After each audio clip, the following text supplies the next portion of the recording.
Guys, this is Tarot with Kittens, Weights, and Tarot, and today I'm doing a review of the Sugar Skull Tarot deck by David A. Ross and illustrated by Carolina Martinez. So, oh my gosh, this is a deck that I had on my wish list. It was just chilling on my wish list, and then I saw that I got a package in the mail, and it felt like a tarot deck. I was like, I didn't buy a tarot deck. Did I like black out and buy a tarot deck and I didn't know that I bought a tarot deck? Or so I open it up and I'm like, how did my wish list land into my mailbox? But then I saw it had a sweet little note inside. Let me show you. That it was from my best friend in Belgium. I was like, what? So it was a little surprise, because I do celebrate Dia de los Muertos and, all of that. So I was like super excited. And so thank you, Steph. Thank you, girl, so much. Because I was so confused at first. So anyway, this review that I'm going to be doing, of course, is for the deck and everything, but I have already modified the deck. So luckily the guidebook shows you what the cards look like before I modified it. So I thought it would be fun to not only review the deck and its beautiful artwork, and I love how the guidebook is written, but also so you guys can see what it would look like if it were modified. And this is actually my only second deck mod ever. James over at Light of Riga is really good at deck modifications and edging and all that. So this is my first edging and that. So super excited to share that with you guys. Anyway, let's take a look at the box. The box is, of course, sturdy, but it's kind of huge. So as you can see, when I opened it up, the cards are not in there because I have them in a little pouch. I just felt that this was kind of much to carry around because I like to take my decks with me where I go. And this box was just a little too big for my purse.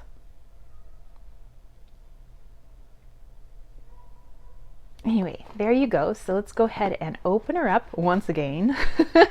Has a beautiful pink interior. I can dig it. I can dig it.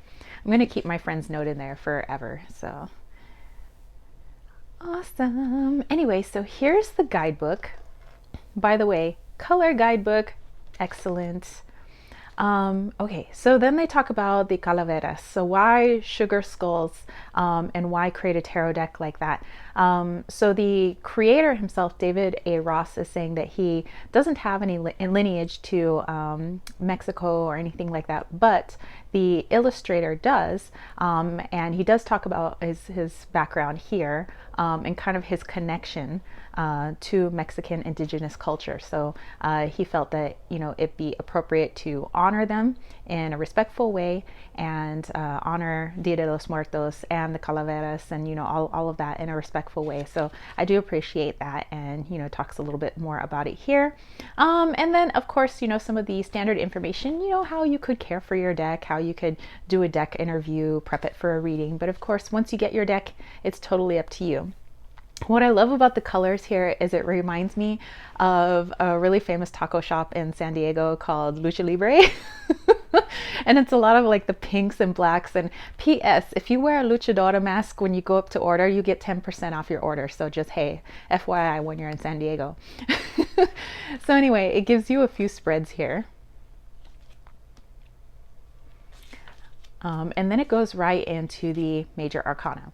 Okay, so you get an image of actually how the card used to look. So it used to have these beautiful borders here, but I was more interested in the art that was right in the middle. And actually they were squared corners, so they were kind of pokey. They actually really did look like this picture. The corners were not rounded at all. I felt that I would have jabbed myself, me being kind of the klutz that I am, with my own cards. Since they were so pokey. And although I do like large decks sometimes, I just felt with the sharp corners and the deck being as big as it was, I wouldn't be able to shuffle them appropriately because I am a side shuffler. And also the cardstock, which I'll show you in a little bit, is about maybe almost 250 GSM, which is kind of on the lighter side. And I felt that if a deck were that large and I'm kind of bowing it as I'm, trying to shuffle it, I would end up damaging the deck over time. So I thought it was best to bring it down to more of my own hand size. So just thought I would give you guys that FYI.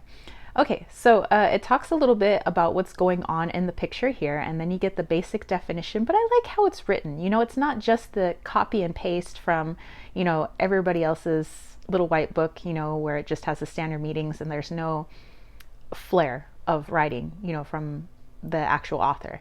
But this has some flair in it, which I like it, and there's some reversed definitions, and it goes on and on. So there is color, so expect color, and you'll notice that there is a color scheme. So when there's a little bit more color in the majors, but like when you get to the wands, you have a little bit more reds in there. The cups, of course, have more blue, but when you get to, let's skip forward, get to the swords, there is blue, but there's a lot more purple. Now that's something that I thought was, I wanted a little bit more color separation, the cups from the swords, because I thought they were too close in color palette. But it definitely has more purples in it, so I guess. The pentacles, again, does have a very similar color palette to the wands, and it's the reds, but this has more orange to it. So, my only little, I guess gripe, but it's not really a gripe because I love this deck. So, I mean, but I love it, So anyway, here's a little bit about your author.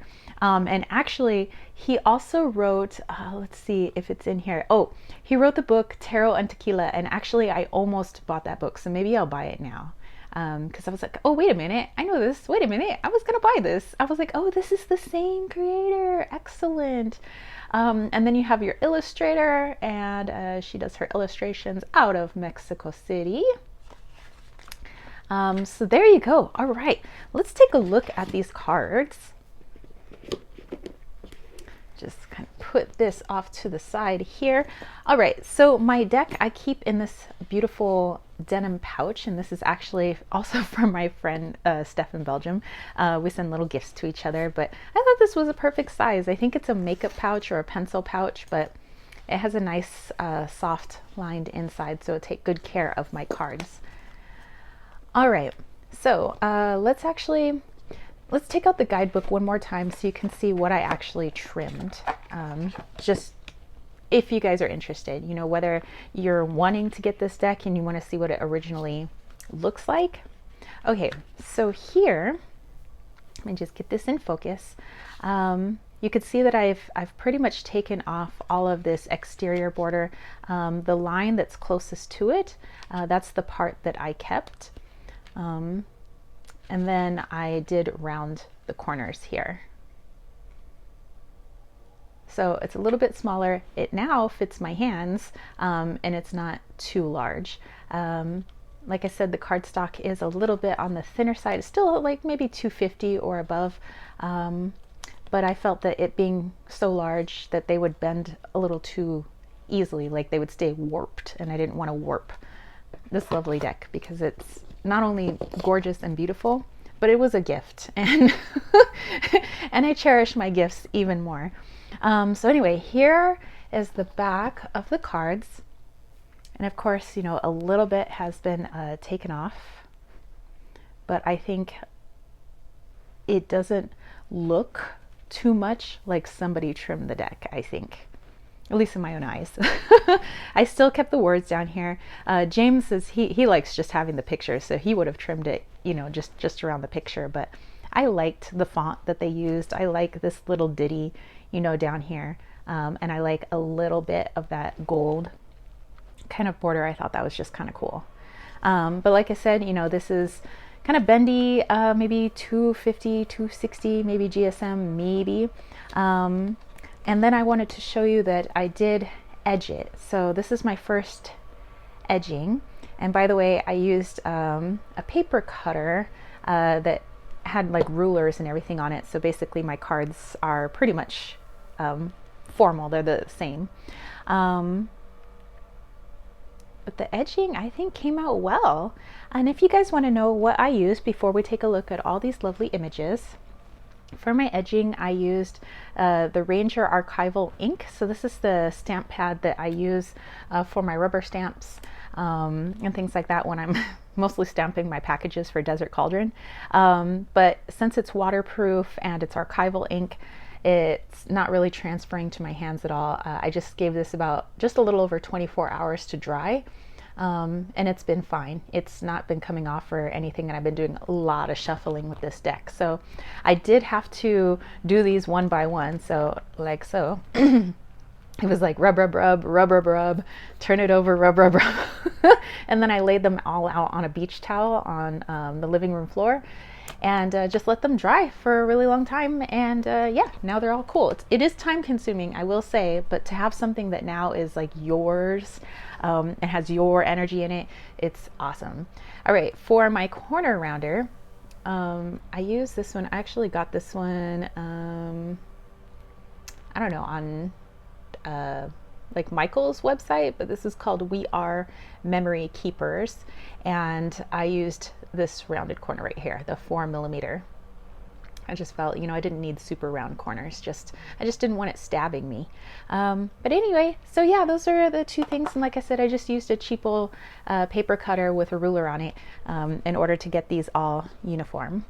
All right, so with all of that said, let's go ahead and look at the gorgeous images. Okay, so here we go, straight to the images. I do want to mention that the artwork here is very, very, very reminiscent to some of my favorite children's book artwork. One of my favorite books was called Along the Sunshine Trail, and I believe the copyright's 1960.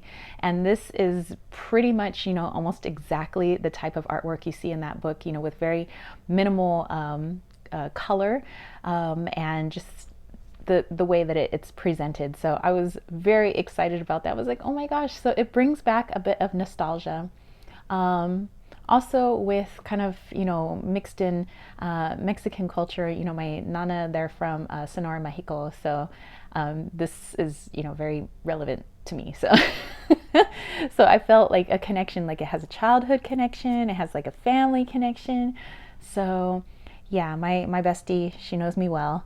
And I'm so glad I trimmed off those borders because I do love the art so much, and I do want the focus to be mostly on the art.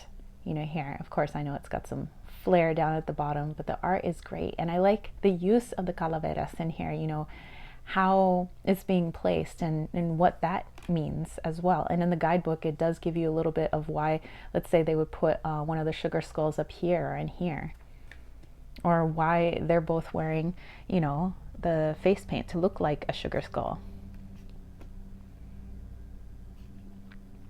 So like I said, it's simple, but it's very, I don't know, like Mexico, but also Wild West, and maybe feels kind of like Arizona here a little bit, or even New Mexico.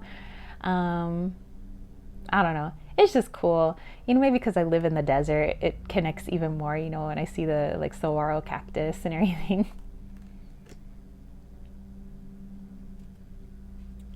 So yeah, it's just, for me personally, has a lot of great connection.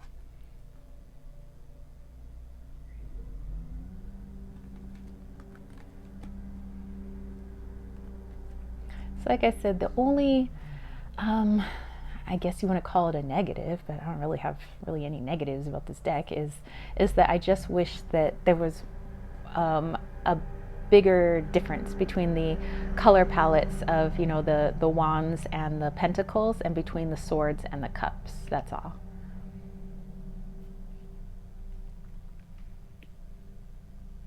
And then, maybe without the borders, but some people may love the borders, and this is just a personal preference for me, so that's why I trimmed it and I rounded the corners. Some people might not mind the sharp corners because they're not klutzes like myself. This one kind of has like a little bit of like a Huck Finn vibe.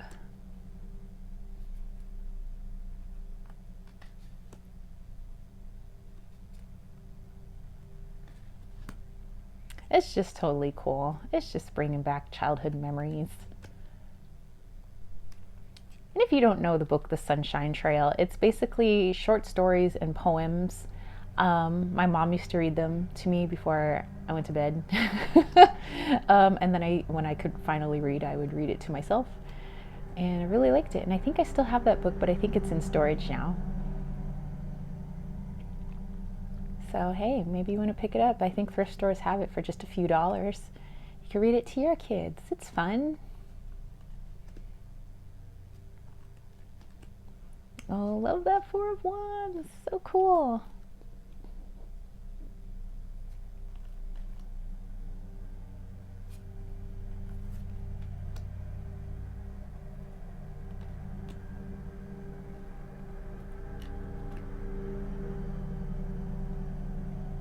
I love that the horse has the sugar skull face.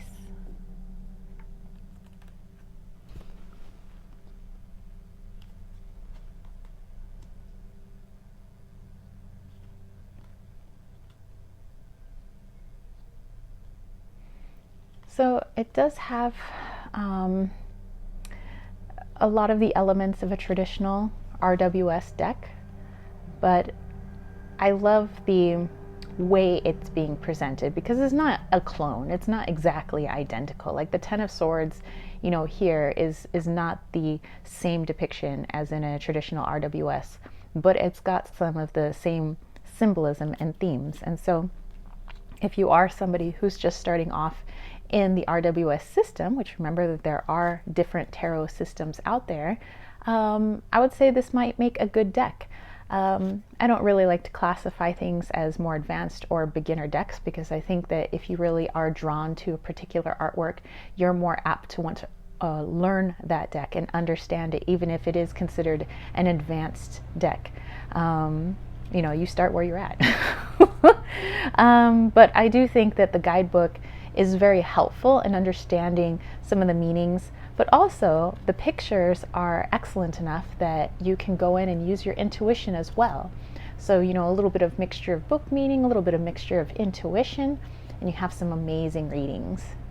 So if you do feel yourself drawn to this deck, and maybe you haven't ever read tarot in your life, but you are interested in this particular system, then yeah, hey, maybe give this one a go.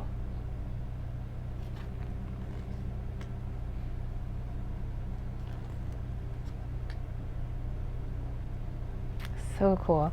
It's so interesting how something so simple and such a simple color palette can just, like, I don't know.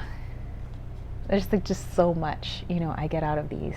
I love the readings. I've been reading with this nonstop. I've been sleeping with it by my bed. I take it with me when I go on my walks, even if I can't really read with it. I just want, like, not be able to read while I'm walking, but I just want it in my hands. I just want it with me.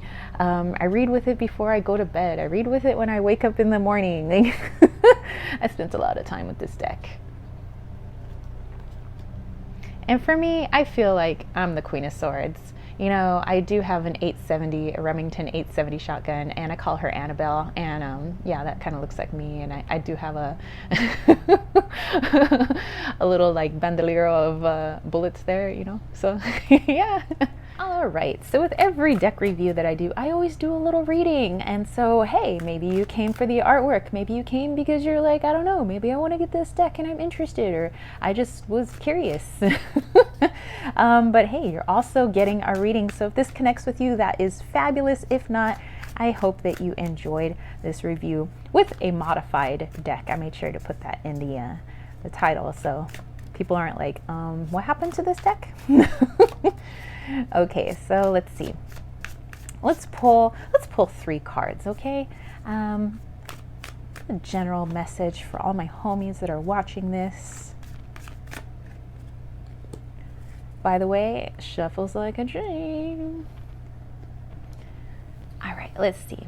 What do we have here? We'll get up nice and close. We have the 6 of Swords here.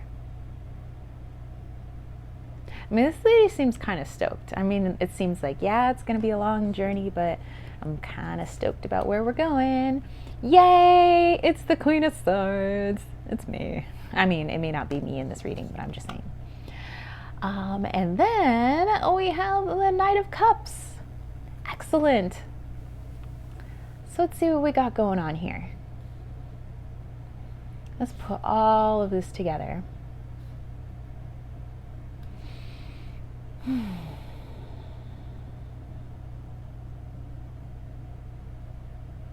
Okay. I do feel that this is actually between two people. So this, again, like I said, could be myself, but I feel this is you guys, and it doesn't matter if you're male or female. This is just the energy of the card, the Queen of Swords, one who loves to kind of read into situations and like is always thinking. Like you always have so many things going on inside your head, trying to like understand people, why they say this, why they do that. Total air energy. And over here, your Knight of Cups, you know, somebody who's more heart-based and more intuitive, and they're more just kind of go with the flow, where you need to have everything pretty much planned out. It could be a long, difficult road between the two of you, and this could be any sort of, you know, relationship. Either you guys are friends, you guys are lovers, you guys are co-workers, whatever it may be, you know, family members. But in order to make this relationship that you guys have between each other, because you know you guys are you kind of move through the world in two different ways. One way is neither better than the other. It's just who you guys are and how you guys move through the world. The Six of Swords here is saying it will be a more difficult journey if you try to make this person a carbon copy of you, make them do how you do, think how you think, move how you move, and vice versa. You know, this is not just all on you, but you know, every relationship is a 50-50. So over here, if this person is trying to make you more into the way they do things, the way they, you know, move through the world, this is going to be a very difficult relationship. So the one who has the communication skills, well, you know, sometimes that falls on a swords card. It falls on, you know, people who are air signs, you know, Libras and Geminis and the such.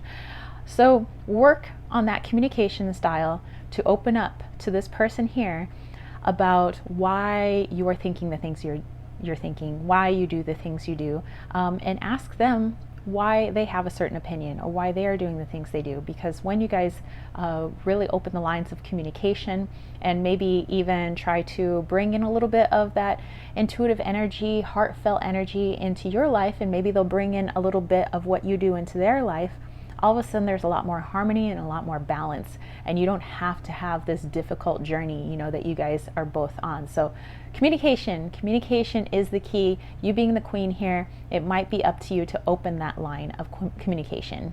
All right, so I hope this reading resonated with some of you guys, and I hope you enjoyed this review. So again, this was for the Sugar Skull Tarot deck, and it was a gift from Steph. Love you, Steph, my cosmic sister. My sister from another mister. But this is the modified version. I did do that deck modification. So anyway, I hope you guys dug this. Let me know if you have this deck. Are you modifying it? Or are you totally cool with just the way it was, you know, the way it came?